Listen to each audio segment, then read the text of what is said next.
국민 여러분께 또 당원 동지 여러분께 언론인 여러분께 죄송합니다.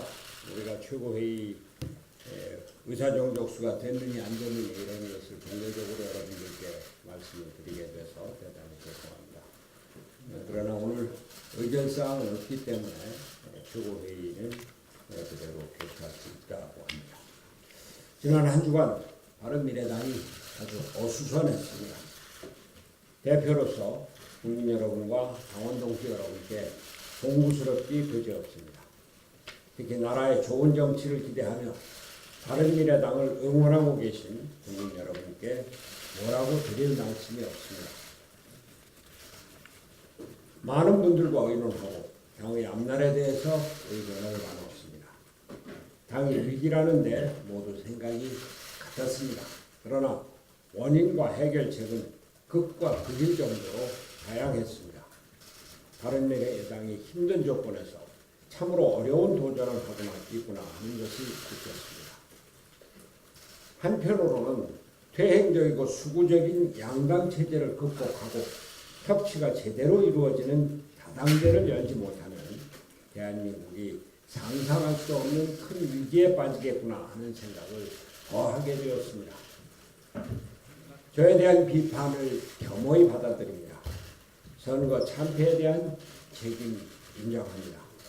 당의 정체성에 대한 논란도 인정을 합니다. 내년 총선을 이대로 치를 수 있느냐 하는 의구심 있는 것을 인정합니다. 그 비판 모두 받아들입니다. 그러나 제가 자리 보존을 위해 사퇴를 거부하고 있다는 비판은 결코 받아들일 수 없습니다. 그건 손학규를 모르고 하는 말입니다. 손학규에 대한 모욕입니다. 저는 자리에 연연하지 않습니다. 단지 지금 바른미래당의 상황으로는 제가 대표를 그만두는 순간 당은 공중분해될 가능성을 크게 우려하는 것뿐입니다.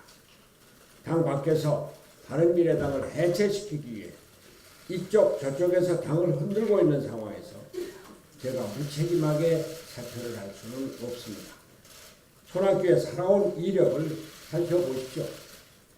저는 대한민국의 미래를 위해 중도개혁 정치가 아니면 안 되겠다. 이런 신념 하나로 정치를 해왔습니다.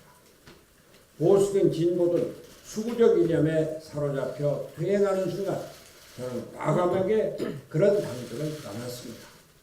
제가 마지막 희망을 거는 것이 바로 바른미래당입니다. 여기서 실패하면 손학규의 정치는 실패하는 것입니다. 다시 한번 분명하게 말씀드립니다. 저는 제 대표직을 건사하고자 하는 것이 아닙니다. 대표직 사퇴는 지금이라도 할 수 있습니다. 그러나 이제 중심을 잡아가기 시작한 체제를 깨고 새로운 지도부를 만든다? 그것이 당을 살릴 수가 있겠습니까? 이제 자리를 잡은 지도부가 깨지면 당은 걷잡을 수 없는 혼란에 빠지고 제3지대의 세력은 제3지대의 새로운 길은 어두워질 것입니다. 당은 거대한 양당의 원심력에 끌려 분해되고 말 것이기 때문입니다. 오늘로 내년 총선이 1년밖에 남지 않은 지금 불필요한 논란으로 당력을 소모할 때가 아닙니다. 하루빨리 하나로 뭉쳐 내년 총선을 대비하기 위한 초석을 닦을 때입니다. 그 초석이 바로 바른미래당의 창당 정신입니다. 우리는 제3의 길, 중도개혁정당의 존재를 반드시 지켜내야 합니다. 극한 대륙의 양당제를 벗어나 영남과 호남, 보수와 진보를 아우를 수 있는 중도 통합의 길, 이것만이 우리가 가야 할 길입니다. 이미 거대 양당의 기성정치 세력은 친문과 친황의 계파 패권으로 급속하게 재결집하고 있습니다. 내년 총선에서는 거대 양당의 극한 대립이 더욱 거세질 것이고 대결과 투쟁의 정치에 신물이 난 국민들은 정치 개혁을 열망하게 될 것입니다. 그러나 어느 한쪽의 이념에 경도된 노선으로서는 새로운 정치를 갈망하는 국민의 요구를 결코 수용할 수 없습니다. 이념을 벗어나 민생과 경제를 최우선으로 하는 실사우시의 중도개혁 정치만이 국민의 요구를 받아들일 수 있습니다. 그래서 다음 총선에서는 새로운 중도개혁 세력이 결집할 수 있는 제3지대가 필요하고 중도 통합정당인 바른미래당이 그 중심이 되어야 하는 것입니다. 제 제안은 이것입니다. 우리가 추상적으로 보수다 진보다 싸우지 말고 바른미래당은 어떤 대한민국을 꿈꾸는지, 바른미래당은 무엇과 싸우려고 하는지, 바른미래당은 누구를 대변하려고 하는지, 바른미래당은 어떤 정치를 하려고 하는지를 구체적으로 내놓아야 합니다. 그래야 우리가 지금 이곳에서 함께하는 이유를 설명할 수 있습니다. 그래야 새로운 정치를 추구하는 인재들이 바른미래당을 찾을 수 있습니다. 저는 이 일을 정병국 의원에게 부탁했습니다. 혁신위원회건 제2창당위원회건 이름은 뭐를 갖다 써도 좋으니 당의 노선과 정체성을 제대로 정리해달라고 요청했습니다. 제가 지금의 위기나 모면하려고 부탁한 것이 아닙니다. 바른미래당이 살기 위해서는 꼭 필요한 일이라 부탁하는 것입니다. 정병국 혁신위는 단지 당 지도부의 권한이나 공천 기준이나 이런 것을 따지지 않은 것이 아닙니다. 우리가 어떤 나라를 만들 것인지, 우리가 어떤 정치를 할 것인지를 만들자고 하는 것입니다. 정병국 의원께서는 취지에 적극 공감하면서 당의 여러분과 의논해서 결정하겠다고 했습니다. 정병국 의원에게는 참으로 무거운 짐입니다. 그러나 당의 발전과 옳고 바른 미래를 준비하는 정치에 대한 열정이 남다른 정병국 의원께서 커다란 결단을 해주시기 바랍니다.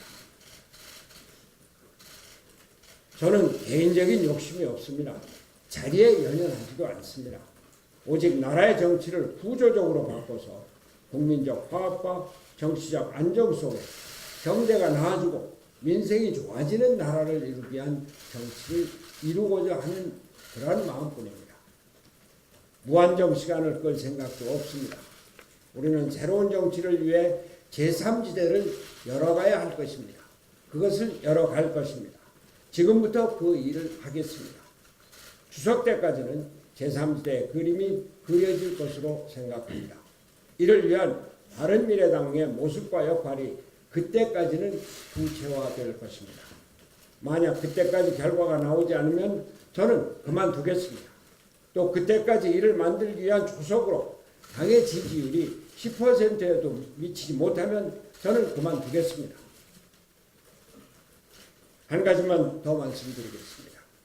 저는 당원과 국민 여러분께 드렸던 정치개혁의 약속을 지키기 위해 중도개혁정당으로서의 바른미래당을 지키겠습니다. 일부 최고위원들이 최고위원회를 의도적으로 무산시켜서 당무를 방해하는 행위, 그리고 당과 당원의 명예를 실추시키는 발언을 하는 행위 등을 당의 대표로서 더 이상 좌시하지 않겠습니다. 이는 지도부로서의 성실 의무 및 당 발전에 협력할 의무를 위반하는 해당 행위임이 분명합니다. 만약 최고위원회의 의도적 무산이 계속된다면 저는 대표의 권한으로서 지명직 최고위원을 임명하여 긴급히 당무를 정상화할 수밖에 없음을 분명히 말씀드립니다.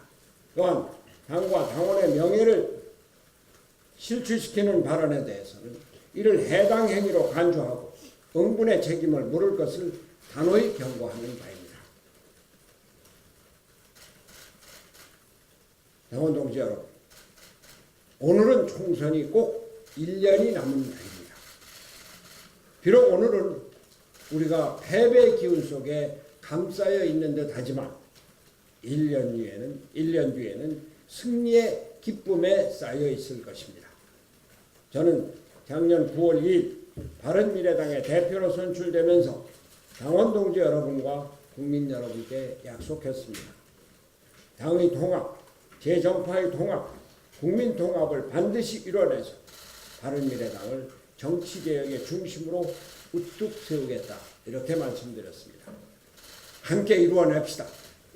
우리 함께 바른 정치를 통해 대한민국의 밝은 미래를 열어갑시다. 감사합니다.